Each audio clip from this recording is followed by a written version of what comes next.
البس عشان خارجين، ولو مش عارف رايحين فين فاحنا رايحين على المعركة النهائية من وقت تحرك كتيبة مصرية للصومال، والعالم كله اتقلب رأسا على عقب. مصر تمتلك مدير فني على أعلى مستوى، فاجئ الناس كلها إن هو ودى كتيبة للصومال، 10,000 جندي مقاتل، وحوش في البر في الجو في البحر. سد النهضة بقى أنت هتمنع عني المية هضربهولك، هتوقف لي الملاحة عند مضيق باب المندب، أنا واقف وراكز وقاعد هناك من بدري واخد خطوة عليك. طب هي الحرب في أثيوبيا وناحية اليمن والحوثيين ومضيق باب المندب، ولا بقى الناحية التانية فوق فلادلفيا والمحور والشريط الحدودي وفلسطين وغزة؟ ايه اللي بيحصل؟ كل الحكاية ان هم عايزين مصر المستهدفة. هو الراجل راح لحد محور فلادلفيا ووقف قال لك هنا بقى في انفاق، والحكومة المصرية والقيادة المصرية بتمد حماس وبتمد الفلسطينيين بالمؤن وبالمعدات من تحت الأنفاق.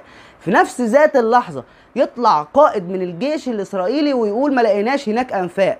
يعني التصريحات متعارضة، تلاقي تصريحات خاطئة سياسية ملهاش علاقة بالسياسة أصلا ولا ليها علاقة بأي حاجة، وحجم الاستفزاز بقى صعب جدا. في التوقيت ده بقى بالذات يروح رئيس الأركان أحمد خليفة هناك لرجالته ولولاده، واقف على الباب وفاتح الباب. فتحة الباب بتاع رفح دي ليها رسالة مميزة جدا ومهمة جدا ورادعة.